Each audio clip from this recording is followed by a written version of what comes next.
growing with more subpoenas guaranteed to be on the way.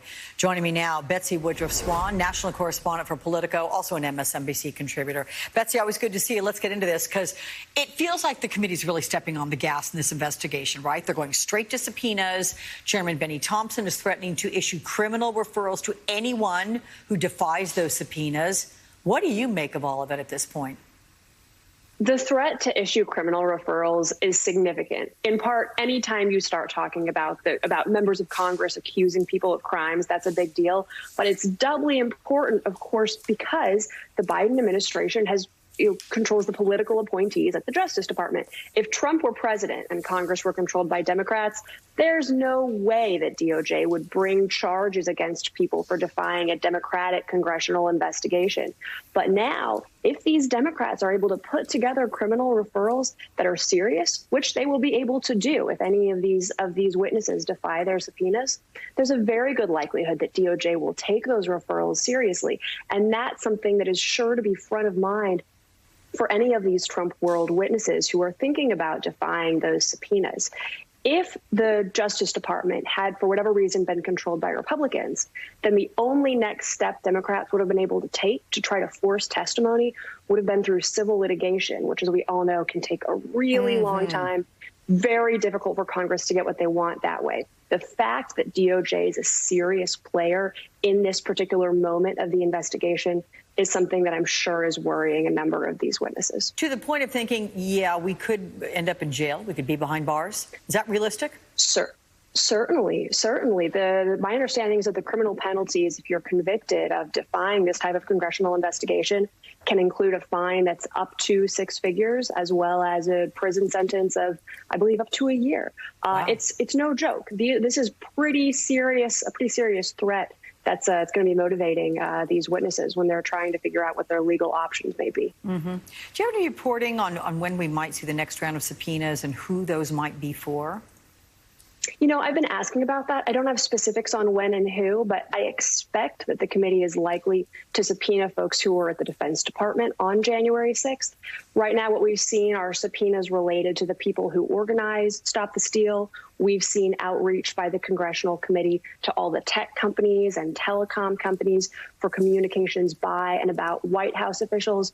But we have yet to see much action from this committee as far as the very senior folks at the Pentagon. And that's a huge, vital question, because part of the reason that January 6th was as bloody and destructive as it was because the Pentagon took hours to send in the National Guard and to secure the Capitol. Why did it take so long for the National Guard to get mobilized? Who decided not to send those troops in right away? Who ultimately decided to send them in? Why did that person ultimately decide to send them in? And how were those decisions made? Those are all areas where there's a massive amount of interest on the side of the public, and it's information that we almost certainly would not have gotten without a congressional investigation. So I expect that's going to be front of mind. What's behind the email that you have with your new reporting? I mean, is that part of it? I mean, explain what you're reporting. Something about DHS telling the Pentagon, 30 minutes into the Capitol breach? What did that say? This email that I obtained, and a nonprofit organization called Property of the People was able to get it through an open records request. This email I found absolutely gobsmacking. It's an email that DHS's National Operations Center, which is supposed to monitor events like January 6th, sent at 1:30 p.m. on January 6th to the Defense Department. At 1:30 p.m., by the way, the head of the U.S. Capitol Police is begging DOD to send in National Guard. The first protesters at the Capitol building have started smashing through barriers as they lurch toward the Capitol. And it's already been 4 hours since protesters at the Washington Monument, as Rachel Maddow just reported, were in violent clashes with police officers. So at 1:30 p.m., what does DHS's National Operations Center tell the Pentagon? They say there's no major instance of lawbreaking going on in D.C., specifically in the context of these protests. The fact that DHS, which is responsible for pushing back against major threats, was giving information that was that jaw-droppingly incorrect to the Pentagon, it boggles the mind, and it raises all sorts of questions. Do you know whose name is on that email, from whom it was sent? We don't know whose name is on the email. We know it was sent via a communications system that connects the Department of Homeland Security to DOD. This system exists so DHS can regularly give DOD updates on what it's seeing happening around the country. And these updates from DHS were going out every couple hours over the course of January 6th. I don't know if there's a particular individual at DHS who was responsible for writing that update, but from the emails that we have, we do know that the update itself was circulated at very senior levels within the Pentagon. We have the names of very senior Pentagon officials who got that update in their inboxes claiming everything was fine, when in fact there was this awful violence unfolding.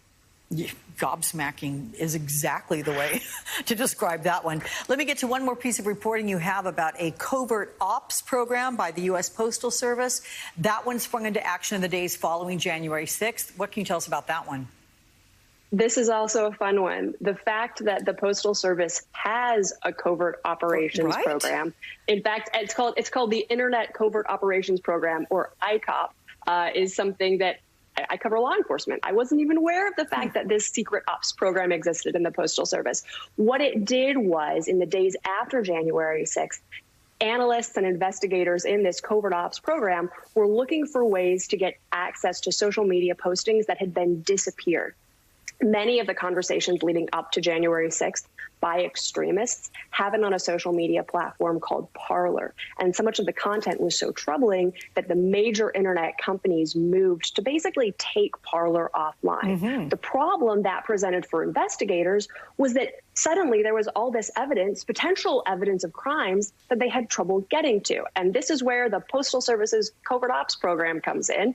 People in that program were able to find ways, based on an online public archive, that other law enforcement investigators would be able to get to those Parler posts that had been disappeared. And they distributed this information widely among their law enforcement contacts as a way to try to help in those crazy couple of days after January 6th, as a way to try to help investigators start building criminal cases against the insurrectionists. I tell you, as great as your articles are to read, it's even better when you come on and sell them to us and explain it all. So next time you have one, just plan to be booked and come back to the show. Betsy Woodruff-Swan. You got it. Anytime. Thank you so much. Thank you. It is called The Supply Chain, and it's probably something that you rarely ever even think about, but it could likely affect all of our lives in the coming days and weeks. You're going to want to hear a report on this huge developing story. It's coming your way next.